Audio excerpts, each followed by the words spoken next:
The topics and opinions expressed in the following show are solely those of the hosts and their guests and not those of W4CY Radio, its employees, or affiliates. We make no recommendations or endorsements for radio show programs, services, or products mentioned on air or on our web. No liability, explicit or implied, shall be extended to W4CY Radio or its employees or affiliates. Any questions or comments should be directed to those show hosts. Thank you for choosing W4CY Radio.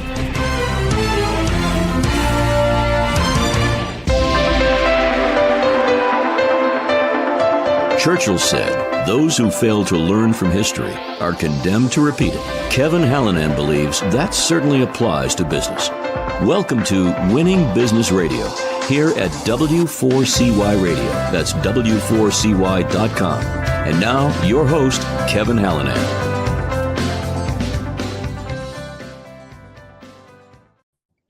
Thanks, everybody, for joining in today. I am Kevin Hallinan, and welcome back to Winning Business TV and Radio on W4CY.com. We're streaming live on Talk4TV.com, and we're streaming live on Facebook and at Winning Business at Winning Business Radio. And of course, we're available in podcast after the live show. Wow, I can't talk today.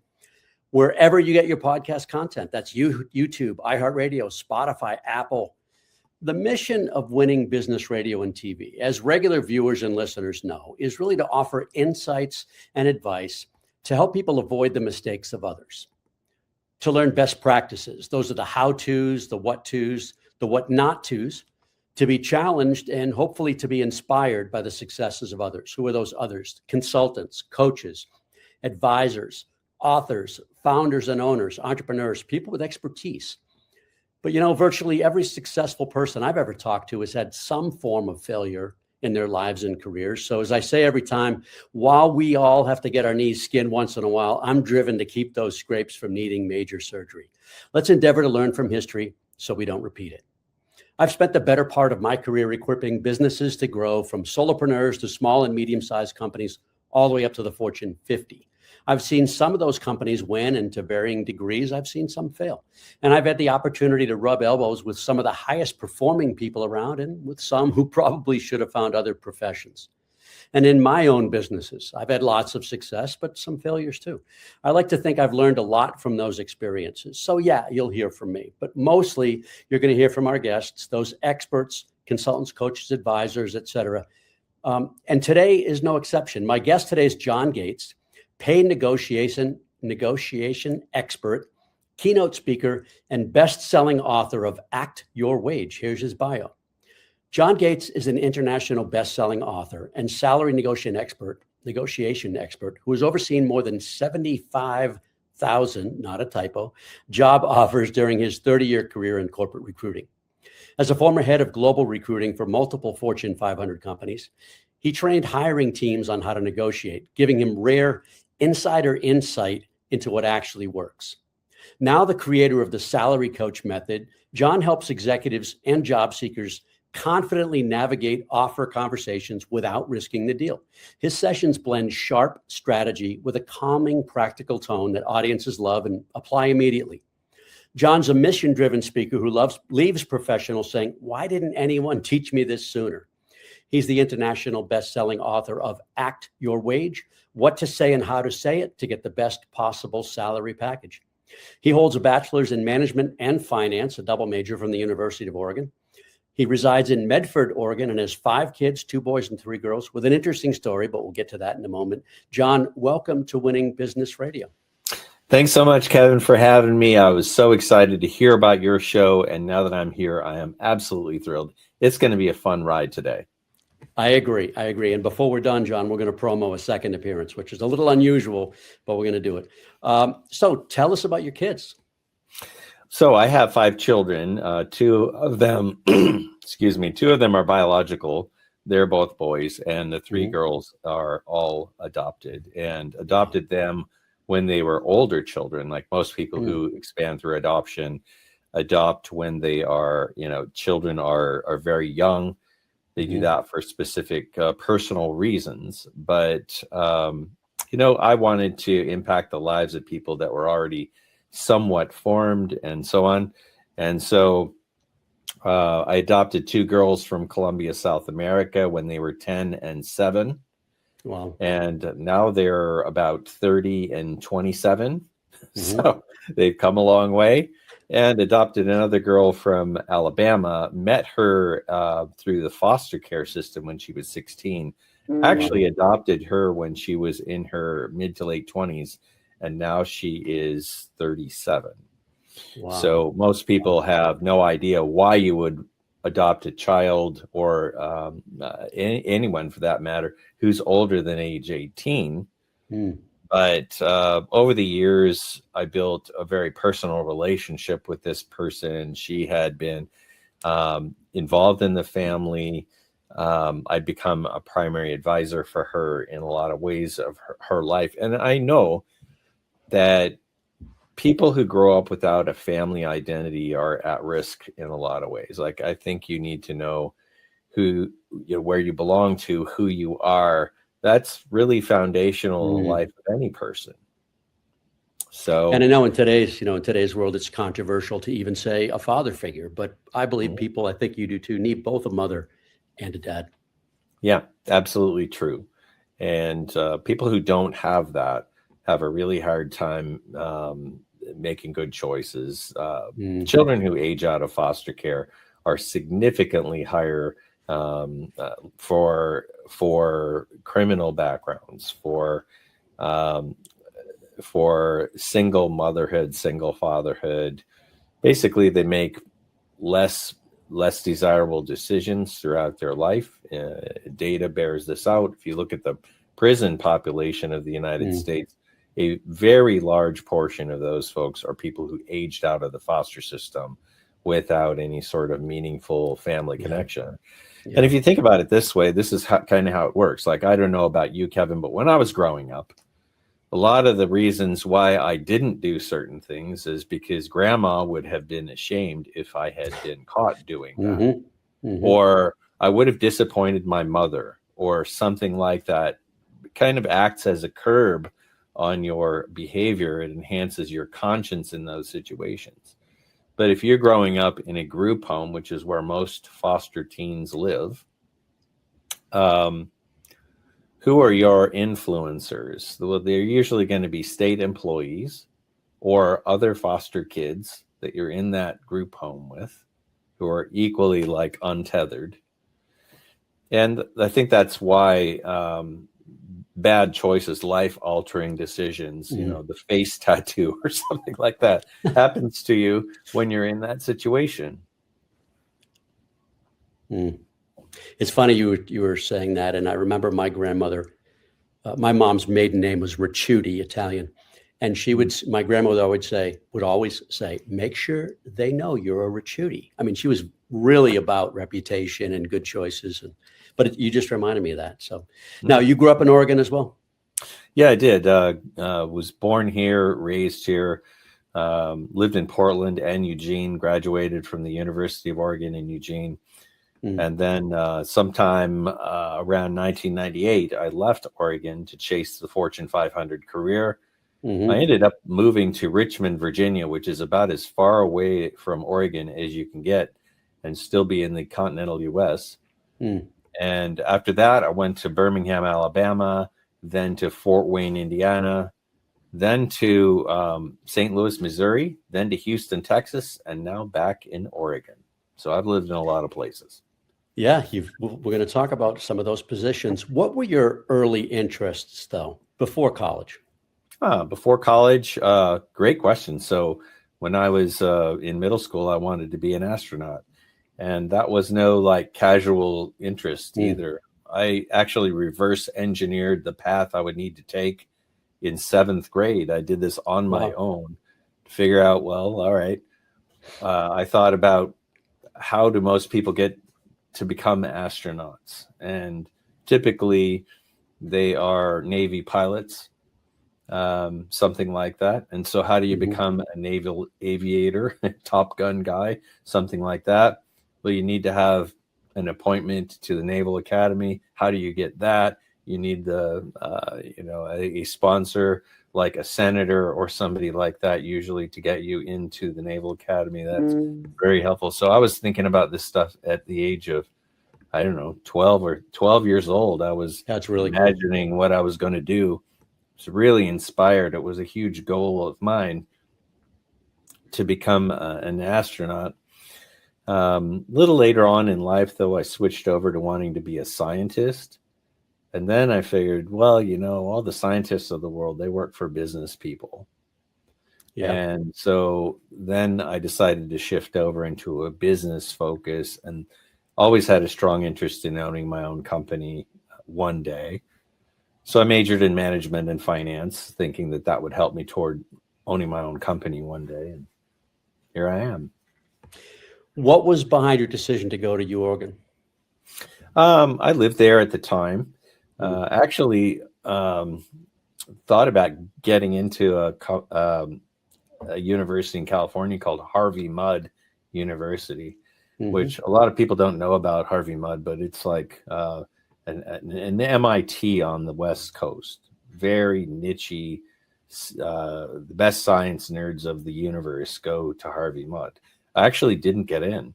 It was a shock. I was one of these people who was used to achieving everything. I took 5 advanced placement courses as a senior in high school, science, languages, and music. So I was very, very well-rounded and active in the community, and I still didn't get in. Very, very selective. So it was after that I sort of did some rediscovery and decided just to attend the University of Oregon because it was local. I was going to fund all of my own university costs. My family weren't in any position to help me at the time. Yeah. So I ended up figuring out the most efficient path to completing university with the smallest investment possible. And back in those days, they would charge you full-time tuition for 12 or more credits in a term. And I took advantage of that, taking 18 to 21 credits a term. Oh, man. To reduce the cost per class, basically. And that was the way I was thinking about things. I guess I've always been a little bit of a logical pathfinder in those ways.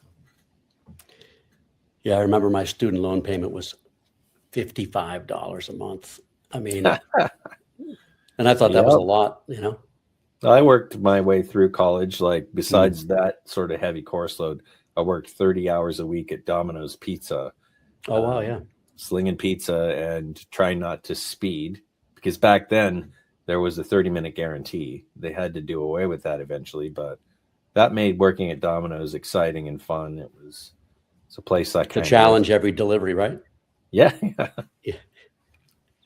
So how did you, kind of a big answer here. This may be the last question before our first commercial break, but how did you get to recruiting and talent management at such a high level?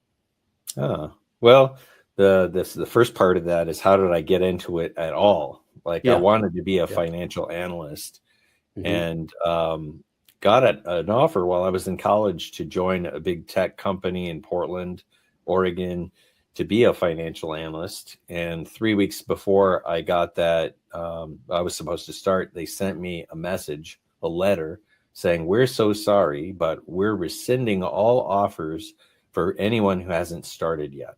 So I had that happen to me once too. Yeah. Too bad. So sad. You're laid off before you even start. And so I was in a position where I was newly married, had a son on the way. He wasn't born yet. My first son, and terrified. So I ended up just networking like crazy. It took me 3 months in a poor economy in the Pacific Northwest to find my job after college. And I ended up recruiting for a temporary agency in Portland. And they hired me because I had a degree and I could speak Spanish and I looked good in a suit. And that was the criteria. They wanted me to go open a new office in Hillsboro, and it was heavily Hispanic at the time. And they wanted someone who could recruit that population, translate all the testing and application materials, and then dispatch people on temporary assignment. And that's how I got my job, first job in recruiting. And I've been there ever since. 5 years later, I decided to join corporate recruiting, leave the temporary agency industry behind, and very quickly rose into leadership. So I think by the time 2002 came around, I was leading a recruiting function, building one from scratch, and then went into leadership in the Fortune 500. Wow. All right, hold that thought. Everybody, we're going to come right back with John Gates in about a minute after this break. You're listening to Winning Business Radio with Kevin Hallinan on W4CY Radio. That's W4CY.com. Don't go away. More helpful information is coming right up, right here on Winning Business Radio. Bestien Wealth Management is family-owned for 2 generations. They take pride in thoughtful financial planning and wealth management with a family feel for your closely held family business. Bestien Wealth Management focuses on deep planning, integrating your business planning with personal. They will help put your money to work and your mind at ease. Go to bestienwealthmanagement.com for more information. Advisory services offered through Commonwealth Financial Network, a registered investment advisor. Join the Bestien family and let our family advise your family. That's bestienwealthmanagement.com for your complimentary initial consultation. Have you ever dreamt of being on the radio? Well, now is your chance. Be a radio show guest on the #1 ranked internet radio station and promote you and your business for free. Yes, you heard it, free. Business advertising right here on W4CY.com. Call 561-506-4031 now to get booked on one of our shows. That's 561-506-4031. Get your free advertising now. And now back to Winning Business Radio with Kevin Hallinan, presenting exciting topics and expert guests with one goal in mind, to help you succeed in business. Here once again is Kevin Hallinan.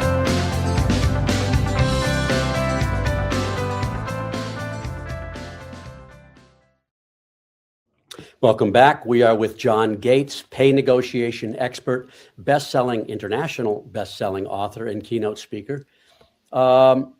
You're judging from, I use LinkedIn as a source document, of course. You joined ITT, which is a company that I haven't heard a lot about, even though they're giant. I was in the private career school business, and I, of course, remember ITT Tech and knew some people that worked there. As a divisional recruiting leader, tell us about that role, and we'll get into some of the others as well. Oh, that was interesting, actually. Key takeaways, yeah. Yeah. I started that job actually as a response to the 2007, 2008 financial crisis that we all know about. Before that, I actually took a chance and started my own recruiting business. The first time, hung out my own shingle and decided to specialize in the mining sector because that was what I was just coming out of. Talent acquisition in the mining sector. Was going to do a lot of headhunting in that. And then I sensed the economic headwinds of starting in 2007. I didn't know if I had the right financial depth to weather a significant storm, and I didn't know if this was going to be a blip or a tsunami. So I decided to shutter the business, and I took this job in Fort Wayne, Indiana. And this ITT at the time was a conglomerate company. They controlled, it was a lot of technology and so on. At one time in the past, I think the ITT Technical Institute was part of their holdings. Yeah. But they divested that, and still now people, when they hear the name, they think of the technical school. But this, in Fort Wayne, Indiana, they were making battlefield radios for the U.S. Army. So all the radio units that slide into a Humvee or fit into a tank or something like that, they were also doing satellite navigation equipment, things that would give surveillance advantage to troops on the ground. But it was a defense company. And for the last 25 or 30 years, they'd been operating that facility, producing this kind of technical equipment for the military. And so I thought, hey, this will be a nice, safe place to go and and B, and if I like it, I can stay there. 2.5, 3 years later, I got laid off because the defense industry just got hammered with massive budget cuts in the federal government. And this is the most advanced sort of talent acquisition job that was available in the small community of Fort Wayne, Indiana at the time. So I was pretty sure I was going to have to relocate if I was going to continue my career in TA. And that's what then moved me to St. Louis, Missouri. And that was Peabody Energy. Yep. Worked for Peabody Energy for 4 years. Global mining powerhouse. What a fun company to work for. Some of the best people I've ever met in my professional life worked at Peabody Energy. And they had mining operations all over the planet. And I was the head of recruiting there. So was responsible directly for all recruiting in the US and dotted line responsibility for Australia and China and any other markets that they wanted to expand into. They were toying with the idea of launching a mine in Mongolia, in southern Mongolia. And I had the responsibility to figure out the staffing plan for that mine. And that was really, really fun. How are you going to staff it? You need hundreds and hundreds of people where no people live. I saw pictures of the Gobi Desert in Mongolia, and it looked like Mars, Kevin. It was like red sand, no trees, just rocks and sand and everything for hundreds of miles around. After I got far down the path of figuring out how we were going to staff that, the company ended up curtailing that investment because they couldn't come to terms with the Chinese government. And you would imagine that what does China have to say about what happens in southern Mongolia? Well, it has to do with like flight evacuations. If somebody gets hurt at the mine site, you want to be able to evacuate the wounded person. And Peabody has always had a gold-plated philosophy around safety. That was something that I truly loved about representing them as a recruiter. They were always much more concerned about safety than a lot of other mining companies. And they couldn't get clear, like flying that close to the border of China. If you have an uncleared flight plan or something like that, you're just going to get shot down. Yeah.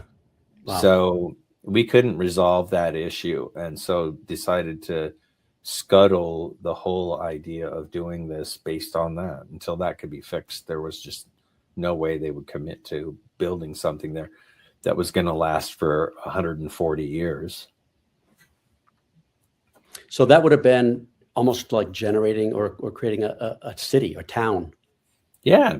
It's like picture the old-fashioned company town where you would have to build a town with all the infrastructure of a town, a fire department, a police department, housing for people, place for them to get food and entertainment, schools, and everything else. Yes, schools for kids. And then training infrastructure, like how are you going to teach the rural Mongolian population who doesn't know how to drive a car to drive a 400-ton rock truck safely? And you've probably seen these giant mining rigs where the tires are twice the size of a man. You could run over an F-150 and not even know you've done it in one of those.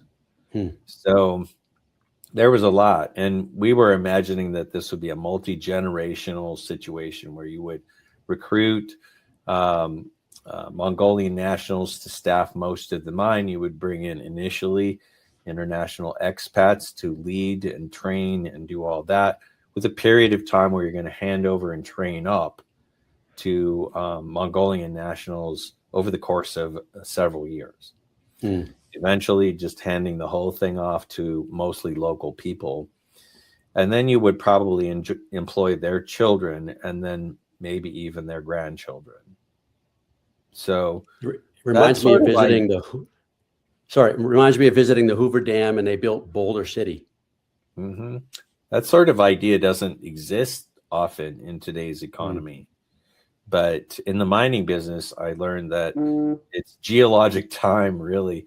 It takes years to go from greenfield project to actual revenue production.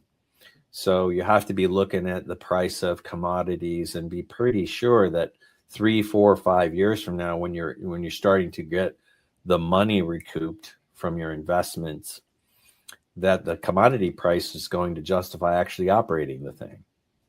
So every mining project has a break-even point, just like anything else. I learned this in the oil business as well. You might have a price per ton of, I don't know, for coal, maybe it's $20 a ton or something. It's like that. Well, if it costs you $22 a ton to get it out of the ground, you're just gonna shutter the thing until the economy or the price of that commodity shifts to where it's favorable. And there was an old saying in that industry that you got to make hay while the sun is shining. So if the commodity prices go way up and you have an operating asset, you're going to try to double staff, triple staff, do what you can to expand production during that window, because there will come a time, sure as anything, a few years down the road where the commodity price goes below what it costs you to get it out. And then you're laying people off, you're slowing things down, you're waiting for the market to return. So after that, you made it to Marathon Oil, Yep. head of talent acquisition. Yep. Tell I us moved about that out one. of St. Louis down to Houston, Texas Mhm. to take on the head of talent acquisition for Marathon Oil. And that was a terrific job. I reported to a challenging personality there. That was fun. And for those listening, you probably have also had times when you had great bosses and difficult bosses to work for. And so 3 months after joining Marathon Oil, the price of oil dropped from $95 a barrel to $65 a barrel. Huge. Yep. And their break-even point was somewhere in the 40s. And then over the next few months after that, it went from 65 down to a low of $26 a barrel. So that was a shock. They were underwater. And this has been the case throughout my career. When you are the head of talent acquisition or you work in corporate recruiting, as soon as the company you work for decides it's time to get smaller, the people who make the company bigger are pretty easy targets for layoff packages, stuff like that. So I helped Marathon Oil go through 4 rounds of layoffs, having the conversations, escorting people out of the building, doing all that. Until Not the fun part. Yeah, it was finally down to me and an ace recruiter that I had selected and hired. We were the only survivors of the talent acquisition team at that point, and more cutting had to be made. So they decided to cut the expensive head of the function and take the ace recruiter and fold her under another HR leader. That was something they felt they could do at the time. So I took a layoff package and hung out my shingle again. So Recruiting Transformations. Tell us about that company. Yeah. So Recruiting Transformations is a company where I help manufacturing businesses mainly to fix their broken recruiting process. So if it takes too long to hire people, or they're spending too much money on search agencies, or their internal recruiting function has a bad reputation, or they seem unresponsive, or something needs to be done and they don't know how to fix that problem, then I can go in and help them fix it. And sometimes I act as an interim leader if they've just fired their head of recruiting, or somebody is on a maternity leave or something like that. I love those interim leadership gigs. Those are a lot of fun. But I did that for several years before starting Salary Coach.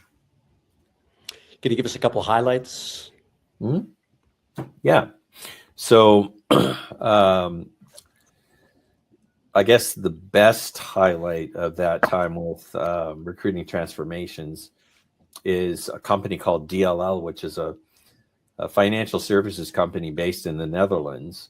Their head of recruiting was going to go on maternity leave. And so they reached out to me to ask me if I would cover during that time. But also, the head of HR wanted to know if there was anything that could be done to improve the function. So while I was going to be there for 3 months holding down the fort, she wanted me to do my typical analysis and diagnosis of what could be improved and build a roadmap for that.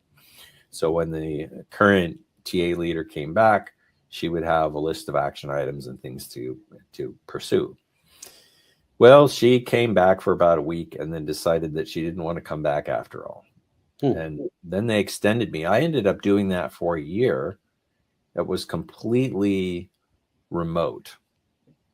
And so it was all during the pandemic and travel restrictions. Nobody was traveling anywhere. So I was in Zoom calls all day long, working on stuff, fixing stuff, rolling out new process. That was an absolute blast. And I left there on extremely good terms. I miss the team very much. In fact, behind me somewhere here, I've got a picture of me with the team. We finally were allowed to gather face to face. Nice. To finally build a global recruiting process. So that company they were operating in like 27 to 30 countries worldwide, and each country had its own recruiting process. And so that was a big thing we were trying to achieve together, was to create a uniform global recruiting process that everyone could agree to. We needed to get there so that we could share recruiting resources. So say the Germany recruiter was slow, it would be very difficult for them to help out the recruiter in Southern Europe because the processes were completely different. Now with a uniform process, we could share resources across boundaries much easier that way. So that's one. I also was interim head of HR for a company called Analogic, and Analogic is in Boston. They make the stuff that scans your bags at the airport for explosives and things that shouldn't be there. Very interesting. I love technology companies. I relate really well to engineers, and just love the talent issues with engineering heavy companies. So that was an interesting situation. Lasted about 7 months, and it was really sort of like, I don't know, it was nebulous. It was one of these things that wasn't scoped really well. They wanted the improvement roadmap. I was acting like an interim head, but didn't have that formal title. So it was just a little bit squishy here and there, a lot of political nuance within that company. But I really enjoyed the time there. Ultimately helped them to select and hire a new permanent head of HR. And she's been phenomenal in terms of taking what I started and finishing it with her own set of priorities and so on. So I like doing that kind of work. All right, we're going to take another break right here for about a minute. Everybody, we'll be back in just a minute with John Gates. You're listening to Winning Business Radio with Kevin Hallinan on W4CY Radio. That's W4CY.com. Don't go away. More helpful information is coming right up, right here on Winning Business Radio. Bestien Wealth Management is family-owned for 2 generations. They take pride in thoughtful financial planning and wealth management with a family feel for your closely held family business. Bestien Wealth Management focuses on deep planning, integrating your business planning with personal. They will help put your money to work and your mind at ease. Go to bestienwealthmanagement.com for more information. Advisory services offered through Commonwealth Financial Network, a registered investment advisor. Join the Bestien family and let our family advise your family. That's bestienwealthmanagement.com for your complimentary initial consultation.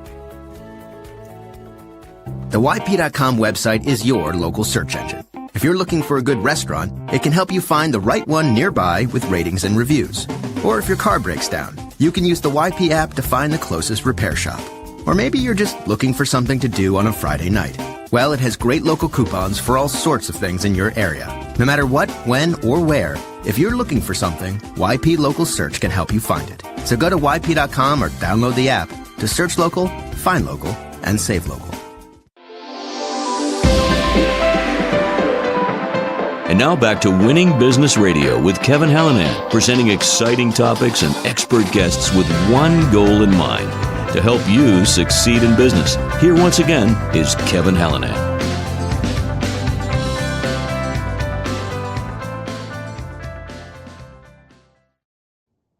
We are back again with John Gates. So tell us, take us from Asante, I think, in healthcare, and then to Salary Coach in 21. Yep. Okay. So, excuse me. So, after a while of consulting, I decided that it was time to come back to Oregon, and I had an opportunity to join a company which is a significant healthcare provider in Southern Oregon. And they were going to pay for my relocation and everything back to Oregon. Right. So I thought, well, okay, maybe it's time for me to dive back into the corporate world. I was really aligning with the mission of Asante. It's a regional healthcare company, so they have 3 hospitals and over 50 medical clinics throughout Southern Oregon. And I never lived in Southern Oregon. It sounded like a really cool opportunity, and I loved the people of this place. So it was a great chance for me to come and do that. And just like a lot of opportunities, though, you start working and you have this dream boss that you're working for. And people listening might be able to relate to this. You join a company because there's such amazing alignment between what you want to do and what your boss wants you to do. And so there was a CEO shift a couple years into my tenure with Asante. The old CEO retired. They brought in a new CEO, and the new CEO fired my boss. So he fired a couple of people, actually. And the new boss, the new head of HR, had conflicts with me in what I wanted to do. So I perform best with a boss who says, I don't know a lot about recruiting, John. I'm hiring you because you know a lot about it. So please go solve these problems. Just tell me how you're going to go about it, and then I'll provide you some political coverage and the budget that you need and everything else. So the new head of HR was an absolute micromanager. And I die under that kind of leadership. I can't handle it. The days grew from 10-hour days to 14-plus-hour days, trying to please the micromanaging nature of my new boss. Wow. And that was tough. So I thought, well, it's time for me to leave and to go back to being independent, because that's what I truly love doing. So I got back into recruiting transformations, and then sometime during following the Great Resignation, I don't know if you remember that, but there was a period of time where during the pandemic where everyone was quitting their jobs and companies were hiring lots of people, and it was a very favorable recruiting environment. Sometime during that, then the Fed started to raise interest rates. And I knew from all the previous shifts in my career that and rapid increases of the interest rate is going to cool the hiring economy quite a bit. I knew that was coming. And so I started thinking, well, if recruiting nationwide or even internationally hits the skids, what is it that I'm going to do? And I started thinking about all the things that I was good at, what could I offer? And that's how I came up with Salary Coach.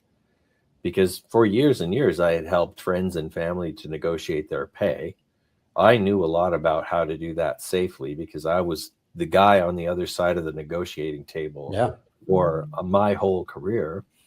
I knew what mistakes looked like. I knew what annoyance, I knew what would annoy me, what would annoy hiring managers, what would introduce risks. I knew what would be the safe path forward. And so I just took some time and I developed a salary coach method. I wrote Act Your Wage. I launched Salary Coach. But before I did any of that, I did a pilot program a few years ago, maybe 4 years ago now.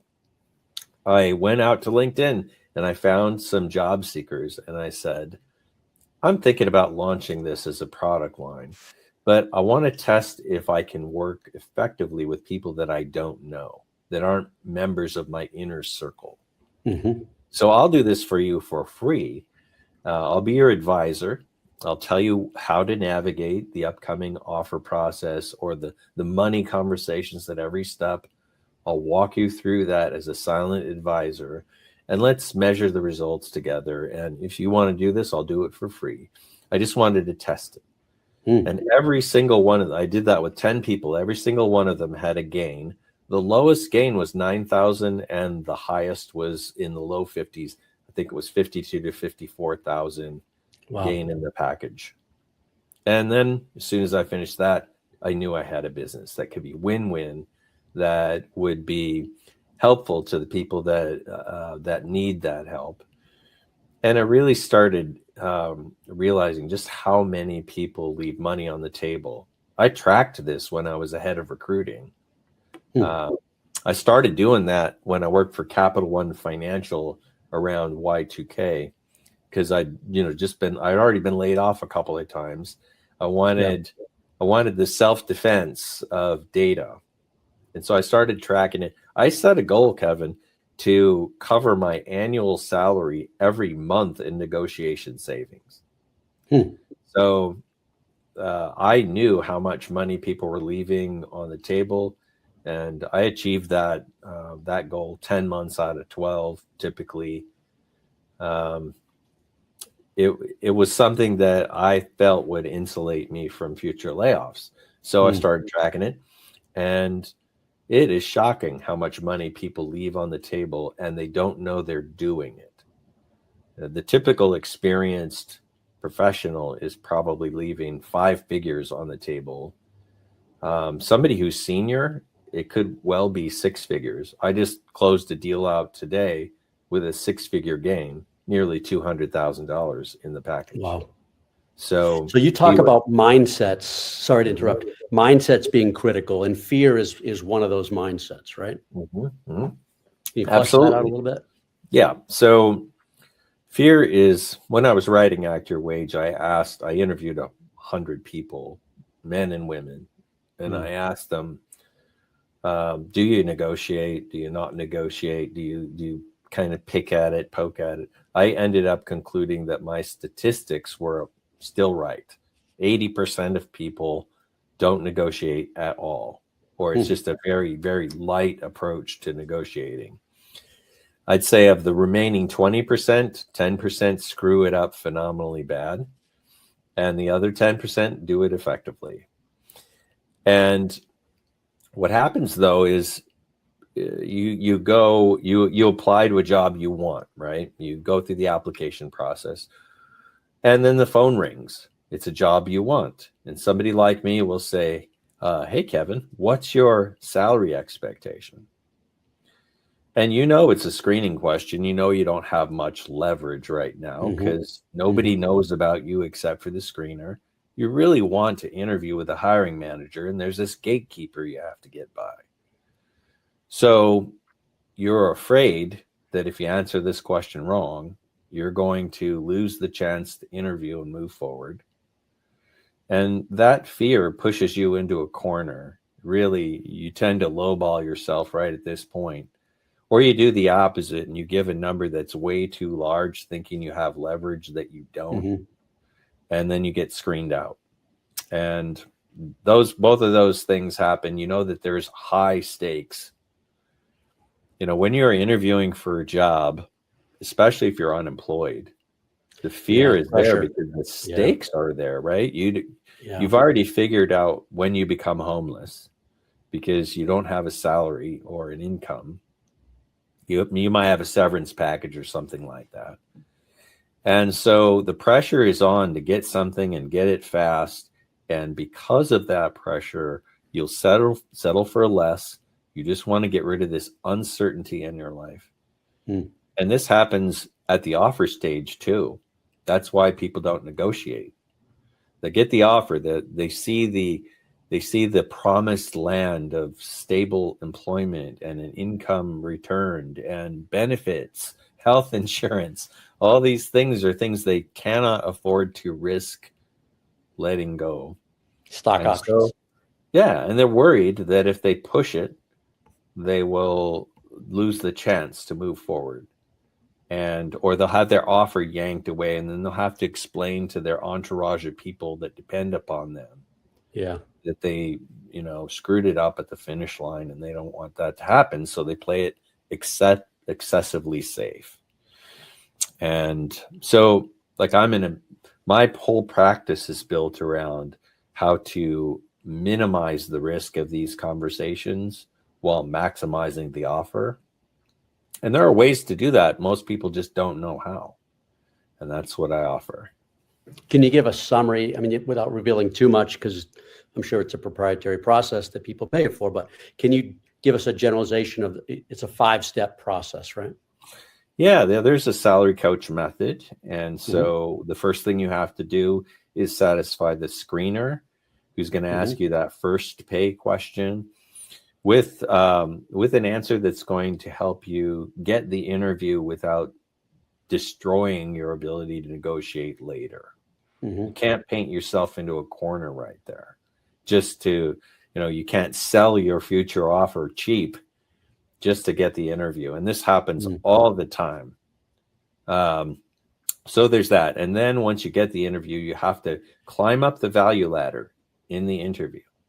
So you have to learn to answer interview questions in a way that frames you as a high value person, because what comes next is the offer approval process. This is very political sometimes. So let's say you were the hiring manager, Kevin, and you decide that you're going to hire me.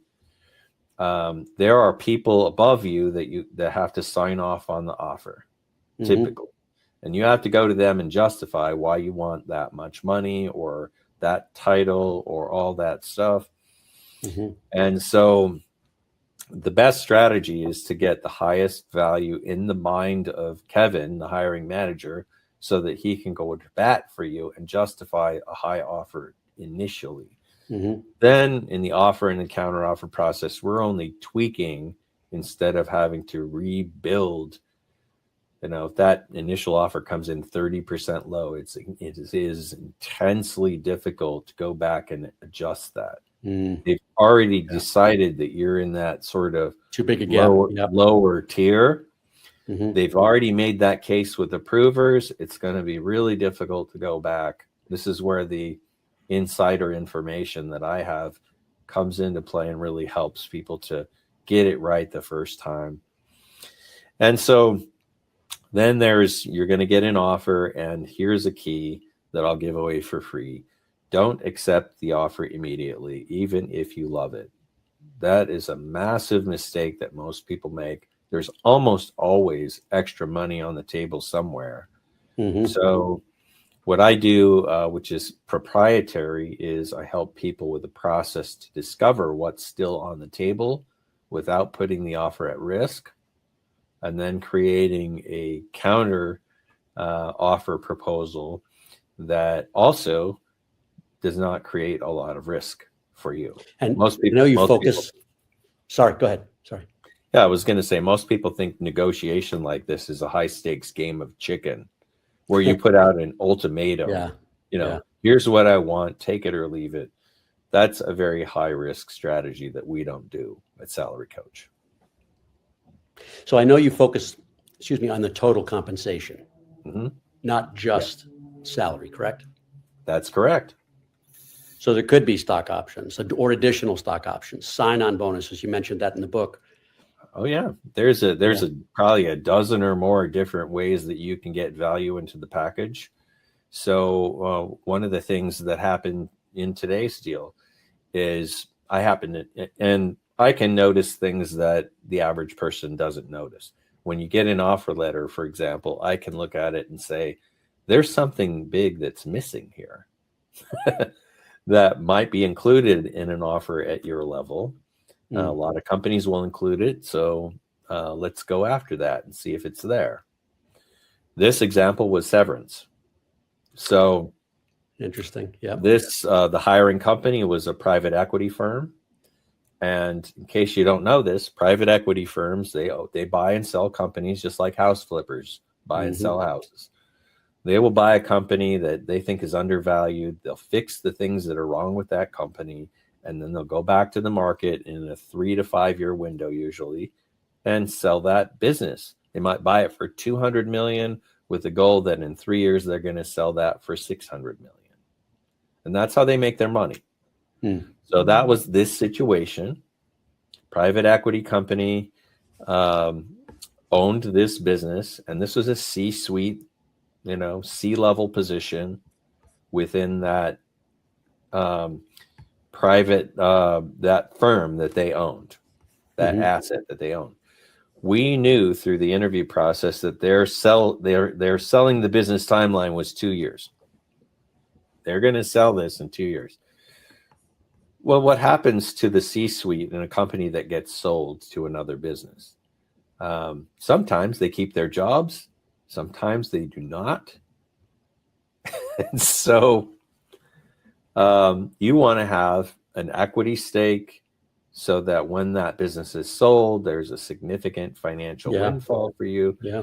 But also you have, depending on your age and stage, like if you were 58 or 60 years old or something like that, and the sale is happening when you're 62, how hard is it going to be to get the next gig? How much longer is it going to take? Realistically, I've seen that happen so many times. Ageism is a real problem. Real problem. Once you round the corner of 50, you will start to realize that it's not as easy to land as it used to be. And the harder, the more weird the employment market, the longer it's going to take you to land. John, we have to wrap this up. I just noticed the time. How do people reach out? What's the best way for them to contact you if they want more information or might want to Thank you, Kevin. The very best way is probably to hit me at john@salary.coach. Perfect. It's not .com, it's .coach. That's the best way, john@salary.coach. And you can ask me any question and we can see if it might be right to work together. Perfect. Now, this is something I mentioned at the beginning that I don't do very often. I've already invited John back next month. It's going to be March 23rd. He's going to share on a different topic. And the promo is this. What if starting a consulting business isn't reckless, but a faithful, well-aligned next step? John will introduce The Crossroads, which is a proven faith-aligned path that helps Christian corporate leaders launch their first consulting business in just 6 weeks without burning bridges, underpricing themselves, or wandering in uncertainty. And I'm really looking forward to that. And we will have another good conversation at that time. John, thank you so much for being here. We really appreciate it. Thank you, Kevin. I'm looking forward to it too. It's going to be a blast just like this was. All right. One more time, john@salary.coach. Correct. Thank you, Kevin. Perfect. And thanks everybody for watching and listening. This is a show about business and business challenges. If you've got concerns about the sales effectiveness of your company, whether your sales team is you or small or large, feel free to reach out to me on Facebook or LinkedIn at Winning Business Radio, or drop me a note, one of my many email addresses, kevin@winningbusinessradio.com. Thank you to producer and engineer Juan for another job well done. Be sure to join us again next week. That's Monday, February 9th. We're going to do it all over again. Until then, this is Kevin Hallinan. You've been listening to Winning Business Radio with your host, Kevin Hallinan. If you missed any part of this episode, the podcast is available on Talk4 Podcasting and iHeartRadio. For more information and questions, go to winningbusinessradio.com or check us out on social media. Tune in again next week and every Monday at 4 p.m. Eastern Time to listen live to Winning Business Radio on W4CY Radio, W4CY.com. Until then, let's succeed where others have failed and win in business with Kevin Hallinan and Winning Business Radio.